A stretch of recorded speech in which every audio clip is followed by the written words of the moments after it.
नमस्कार दोस्तों, आज की इस पौराणिक कथा में भगवान शिव ने बताया कि मनुष्य अपनी किस्मत को कैसे बदल सकता है। तो दोस्तों, इस कथा को शुरू करने से पहले आप हमारे इस चैनल पर नए हो तो हमारे इस चैनल को सब्सक्राइब, लाइक और शेयर जरूर करें ताकि हमारे आने वाली इस तरह की और भी नई नई स्टोरी आपको सबसे पहले मिल सके और आप हमारे इस दिन इस कहानी का लाभ उठा सके। दोस्तों, एक बार भगवान शिव और माता पार्वती दोनों एक ही साथ में बैठे हुए थे। तभी माता पार्वती ने भगवान शिव जी से कहा, है प्रभु, आज मेरे मन में एक प्रश्न उठ रहा है। यदि आप मेरे एक प्रश्न का उत्तर देकर आप मुझे संतुष्ट करोगे तो मेरे मन को बहुत शांति मिलेगी। फिर भगवान शिव कहते हैं, है देवी, आखिर तुम्हारा मन में कौन सा एक पर्सन है? तो फिर माता पार्वती रहती है, हे प्रभु, मेरा यह परसो है कि मनुष्य अपनी किस्मत को कैसे बदल सकता है। यदि उसके जीवन में कोई दुख हो तो उसे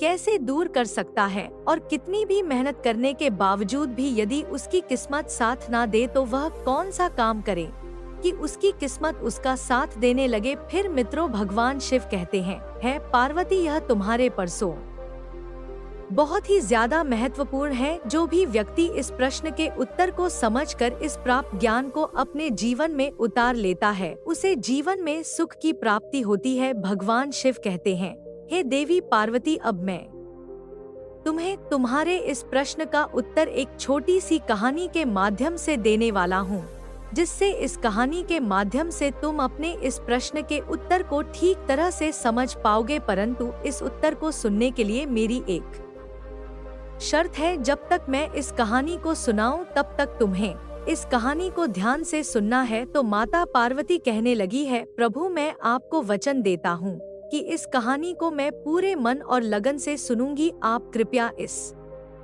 कहानी को आरंभ करें। तो मित्रों, आप सभी से निवेदन है कि आप भी इस कहानी को पूरा जरूर सुने, क्योंकि आधा अधूरा ज्ञान पाप का भागीदारी माना जाता है। तो इस कहानी को सुनने से पहले कमेंट में हर हर महादेव जरूर लिखें। आइए दोस्तों, शुरू करते हैं इस कहानी को बिना देरी के साथ। एक समय की बात है जब भगवान विष्णु और माता लक्ष्मी जी संत का बेस बना कर के भ्रमण कर रहे थे। तभी उन्होंने देखा कि रास्ते में एक व्यक्ति अपनी पत्नी के साथ बैठा हुआ रो रहा है। फिर वह उसके पास पहुंचते हैं और बोलते हैं कि तुम कौन हो? इस सुनसान घने जंगल में बैठे हुए तुम क्यों रो रहे हो? फिर इस प्रकार भगवान विष्णु की बात को सुनकर के उसे व्यक्ति की शिष्या किया कुछ काम हो गई। फिर वह अपने आंसुओं को पहुंचते हुए कहने लगा कि महाराज, मैं पास के ही गांव में रहने वाला एक बदन नसीब व्यापारी हूँ। मैं जो भी काम करता हूँ वह काम बिगड़ जाता है, और इसी चक्कर में आकर के मैंने अपनी पत्नी के सारे गहने और जेवर भी बेच दिए हैं, जिससे मैं अपने परिवार को भी खो दिया है, और अब मेरा घर भी गिरवी पड़ा है। मुझे लगता है कि मैं किसी काम का नहीं रहा, मेरी किस्मत ही खराब है। फिर भगवान शिव कहते हैं, है पार्वती, इस प्रकार जब उसे व्यक्ति की बात को सुनकर के भगवान विष्णु जी कहने लगे कि तुमसे किसने कहा है कि तुम्हारी किस्मत बहुत खराब है? मुझे तो लगता है कि तेरी बहुत अच्छा है किस्मत, और आप बहुत बड़े व्यापारी हो। जरा मैं भी तो जान लो कि तुम्हारी किस्मत में क्या खराबी है। फिर वह व्यक्ति कहने लगा कि महाराज, पहले मैं खेती करता था मगर उसमें हर साल घाटा हो जाता था। कभी सूखा पड़ जाता तो कभी अधिक बारिश हो जाती, और अधिक बरसात होने के कारण सारी फसल चौपट हो जाती थी। इससे परेशान होकर के मैं व्यापार का निश्चय कर लिया। मेरे पास उसे समय एक भी रुपया नहीं था, तो मैं अपनी पत्नी के जितने भी जेवर और गहने थे उनको बेच दिया, और उससे जो धन मिला उसी से मैं व्यापार शुरू किया। जब व्यापार नहीं चला तो शुरू में परिवार वालों ने मेरा साथ दिया, लेकिन जैसे जैसे नुकसान होने लगा मेरे परिवार वाले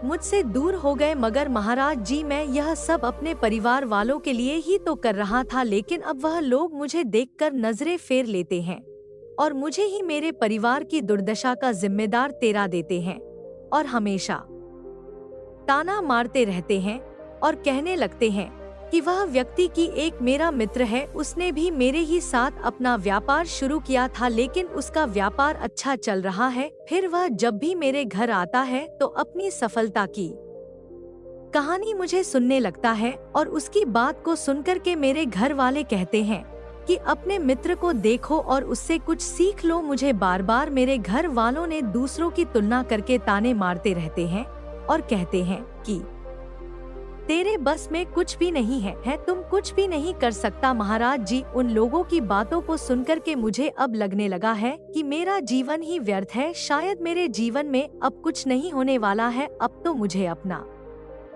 जीवन ही इस तरह से लगने लगा है कि जैसे कुछ नहीं होगा, और मेरे मन में ऐसी सोच आता है कि जैसे मैंने अपने जीवन को ही समाप्त कर दूं। मैं यहाँ इसी इरादे से आया था, लेकिन हिम्मत नहीं कर पाया, इसलिए यहाँ एकांत में बैठकर के अपनी पत्नी के साथ रो रहा था। फिर भगवान शिव जी माता पार्वती से कहने लगे। इस प्रकार व्यक्ति की बात को सुनकर के भगवान विष्णु जी कहने लगे, तो यह बात है, क्या तुम इसके अलावा और भी कुछ करना चाहते हो? फिर उसने कहा, महाराज, एक तो मेरा काम खराब हो जाता है और दूसरा मेरा मित्र मुझे हर समय नीचा दिखाने का पर्यटन करता रहता है। मुझे समझ नहीं आता कि इस दशा में मैं क्या करूं और क्या ना करूं। भगवान विष्णु जी कहने लगे, क्या तुम अपने मित्र की बात को सुनकर के वास्तव में दुखी हो जाते हो? फिर उसने कहा, हमारा जी, मैं अपने मित्र की बात को सुनकर बहुत दुखी हो जाता हूँ।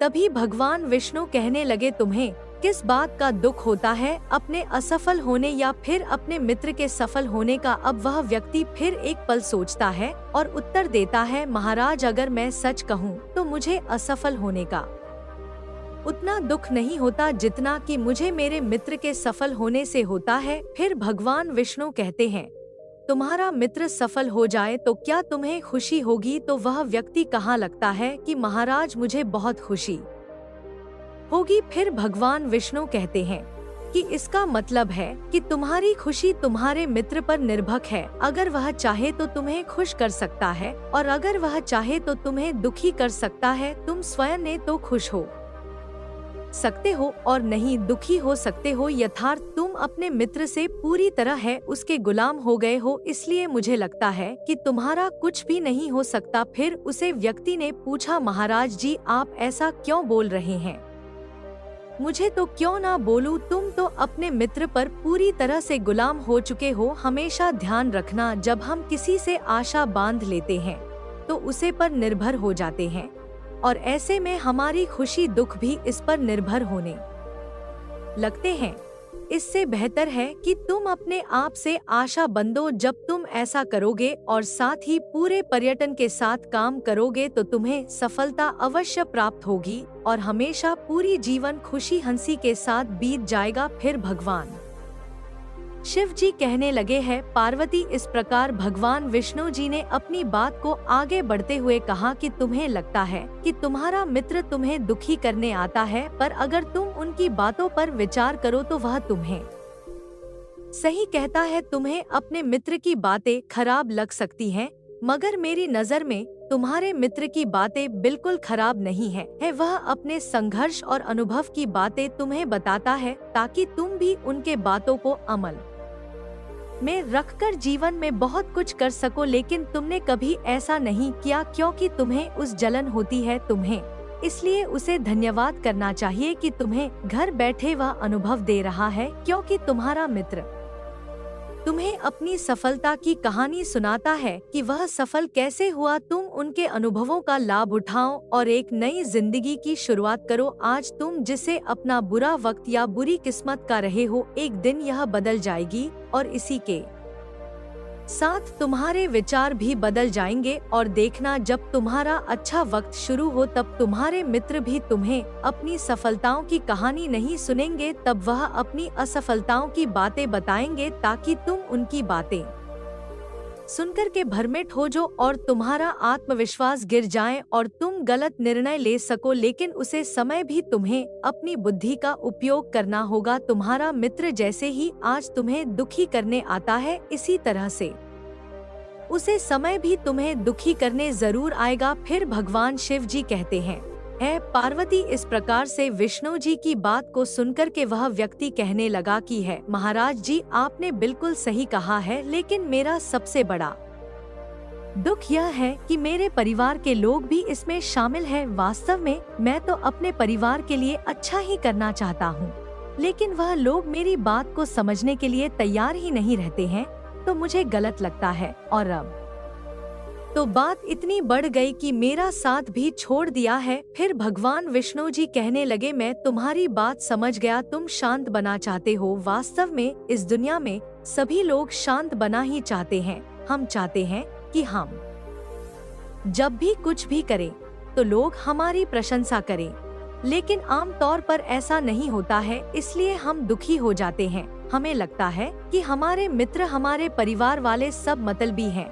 लेकिन तुम अगर किसी को अपना परिवार मानते हो और उसके लिए कुछ काम भी करना चाहते हो, तो तुम्हें ऐसा क्यों लगता है कि तुम दूसरों के लिए कुछ कर रहे हो? वास्तव में तुम अपनी खुशी के लिए सब कुछ कर रहे हो, इसलिए परिवार के लिए कुछ करना वास्तव में अपने लिए ही करना होता है। लेकिन अगर ऐसा करते समय तुम्हें लगता है कि तुम दूसरों के लिए कर रहे हो, तो तुम दुखी निश्चित रहोगे। और अगर तुम्हें लगता है कि तुम अपने लिए कर रहे हो, तो तुम हमेशा खुश रहोगे, क्योंकि जब तुम अपने लिए कुछ अच्छा करते हो या करना चाहते हो, तब तुम्हें शांत बना की कोई जरूरत नहीं होती है। फिर भगवान शिव जी कहते हैं, पार्वती जी विष्णु जी की बात को सुनकर उसे व्यक्ति के चेहरे के भाव बदल गए और वह कहने लगा कि महाराज, आप बिल्कुल सही कह रहे हैं। मैं समझ गया कि अब तक मेरी खराबी किस्मत इसलिए थी क्योंकि मैं दूसरों के हाथों में था। अब मैं अपनी किस्मत को अपने हाथों में रखूं और मैं पूरी मेहनत और लगन के साथ फिर से अपने व्यापार को शुरू करूंगा, और जब तक सफलता को प्राप्त नहीं कर लेता। फिर भगवान शिव जी कहते हैं, पार्वती जी इस प्रकार विष्णु जी उसे व्यक्ति की बात को सुनकर के मुस्कुराए और भगवान विष्णु जी ने एक डिब्बिया निकालकर इस व्यक्ति को दिया और कहा कि इस डिब्बी में हमेशा अपने पास रखना। इसमें एक ऐसा राज छुपा हुआ है जो तुम्हें बड़े से बड़े दुख को भी हमेशा निकाल करके बाहर कर देगा। लेकिन एक बात का विशेष ध्यान रखना, इस डिब्बी को तभी खोलना जब तुम्हारे जीवन में जीने का कोई रास्ता दिखाई नहीं दे। और यदि डिब्बी तुमने समय से पहले खोल दी तो सारे राज खत्म हो जाएंगे जो इसमें लिखे हुए हैं। फिर उसे व्यक्ति ने विष्णु को वचन दिया कि जब उसे दुनिया में कुछ भी दिखाई नहीं देगा, वह डिब्बी उसी दिन खोलेगा। कुछ दिन बीतने के बाद उसे व्यक्ति के जीवन में फिर से बदलाव आया। एक दिन उसके राज्य पर पड़ोसी राज्य ने चढ़ाई कर दी और फिर दूसरे राज्य के राजा ने उसे राज्य पर कब्जा कर लिया। उसे सैनिकों ने चारों ओर लूटमार मचा दी। जिस राज्य में वह व्यापारिक रहता था, व्यापारी का सारा धन जितना भी उसके पास था वह सब लूट लिया। उसके घर में आग लगा दी जान बचाने के लिए। फिर उसे व्यापारी को अपने परिवार के साथ वहां से भागना पड़ा। भगवान शिव जी कहते हैं, पार्वती उसे व्यक्ति ने अपने परिवार के साथ कई दिनों तक इधर उधर भटकता रहा। वह दाने दाने को मोहताज हो गया। फिर उसे व्यक्ति को फिर से निराश ने घेर लिया। उसे लगने लगा कि उसका जीवन व्यर्थ है, सारी दुनिया व्यर्थ है, किसी भी बात का कोई मतलब नहीं है। भले ही आप जीवन में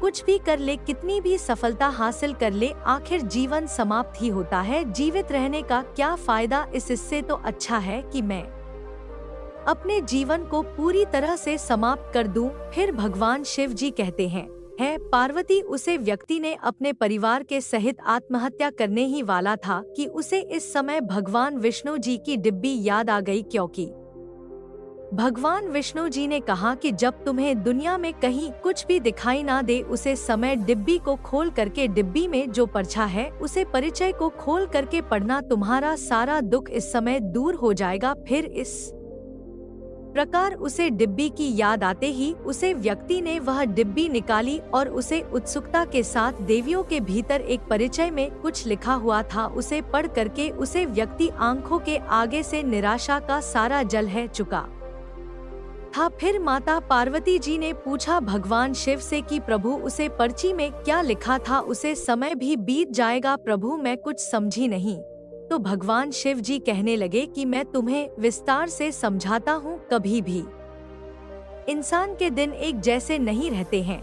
व्यक्ति को हिम्मत से काम लेना चाहिए और बराबर अपनी मेहनत के साथ अपने कार्य को करते रहना चाहिए। उसे एक न एक दिन सफलता निश्चित रूप से मिलती है। भगवान शिव जी अंत में खाने वालों की पार्वती जी, इंसान ईमानदारी और विश्वास और लगन से जब कोई कार्य मेहनत से करता है तो मेहनत का फल उसे अवश्य ही मिलता है। इस प्रकार से उसे परिचय पर लिखी हुई बात को जब उसे व्यक्ति ने ध्यान से पढ़ा और वह समझ गया कि मेरे बुरे दिन एक बार फिर से अच्छे हुए हैं और आज फिर से बुरे दिन आ गए हैं, तो मेरे बुरे दिन यह भी फिर से टल जाएंगे। एक समय एक सा नहीं रहता है दोस्तों। एक दिन फिर वह व्यापारी अपनी मेहनत और लगन और ईमानदारी के बल पर उसे शहर का सबसे बड़ा व्यापारी बन गया और अपनी पत्नी के साथ और अपने परिवार के साथ सुख से रहने लगा। इसलिए दोस्तों, दूसरों पर कभी भी आश्रित नहीं रहना चाहिए और पूरे सच्चे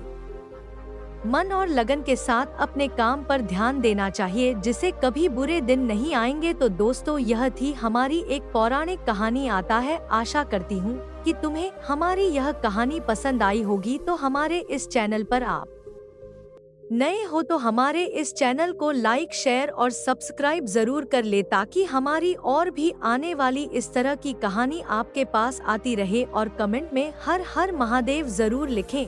धन्यवाद दोस्तों।